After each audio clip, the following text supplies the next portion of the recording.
Sədri, çox hörmətli ziyalımız olan Adəm İsmail Bakuviyə verirəm. Adəm müəllimatı tanımayan yoxdur. Buyurun Adəm müəllim.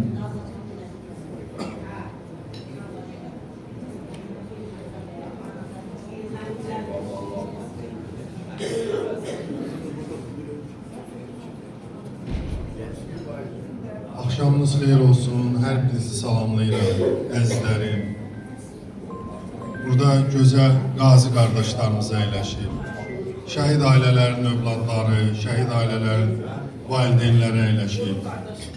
İdmançılarımız əyləşir, ağsaqqallar əyləşir. Və ən böyük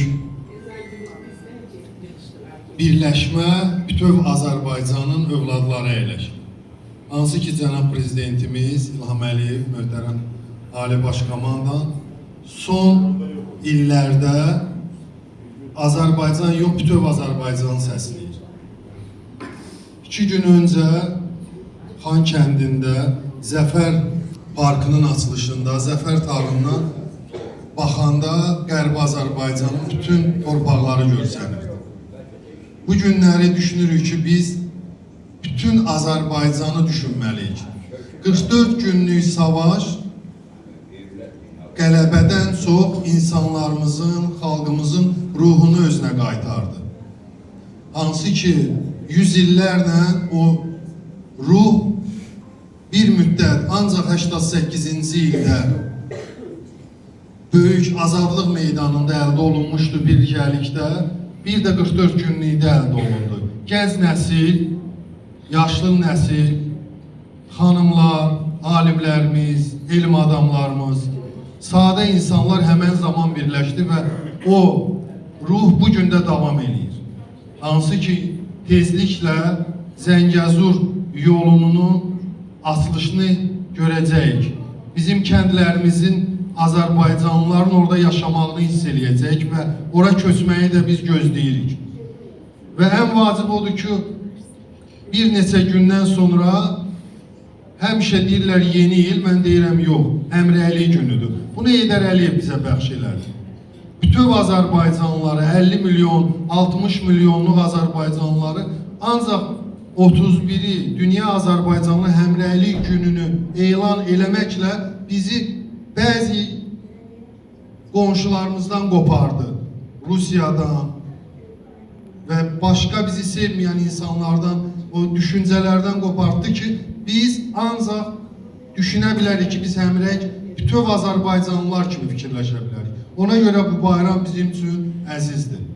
Və bu bayramın davamı bizim torpaqlarımızda davam olunacaq. İnşallah gələn il. Və bu tədbirin təşkilatçısı kimi İsmail bəyə, Zöynə xanıma ayrıca minnətdarlıq bildiririk ki, bura gözəl-gözəl Azərbaycanımızın hər bir bölgəsindən olan insanlar burada birləşir, vəhdətdədir və hamı burada sevinir. Mən bayaq baxdım, çox insanlara bir himnimiz çalanda çox gözəl, duyğulu insanlar baxırdı. İkinci bizim Heydər Əliyevin cənab prezidentin çıxışı və kəndi göstərəndə kəndin şəkilləri və hamı döndü baxdı. Ona görə ki, baxmayaraq ki, çox insanlar burada doğulub, yeni cavanlarımız. Amma ailələrimizin, böyük ağsaqqalların tərbiyəsi, evdə onların danışıqları, o bulaqlardan axan su haqqında danışırlar, torpağın gücü haqqında danışırlar. O gənclər bu günləri o torpaqları görmək istəyir. Və inşallah da görəcəklər. Bir daha sizin hər birinizi bura gəlmək münasibəti ilə minnətdar bildirirəm. Bu tədbirlər çox-çox olmalıdır. İnsanlar bir-birini görməlidir. Necə ki, bizim ağsaqqal Seyid dedi ki, 40 ildən sonra burada insanları tapdım. Bu böyük bir nəticədir. O, insanları yaşadan budur. İnsanları pul yaşatmır bu günləri.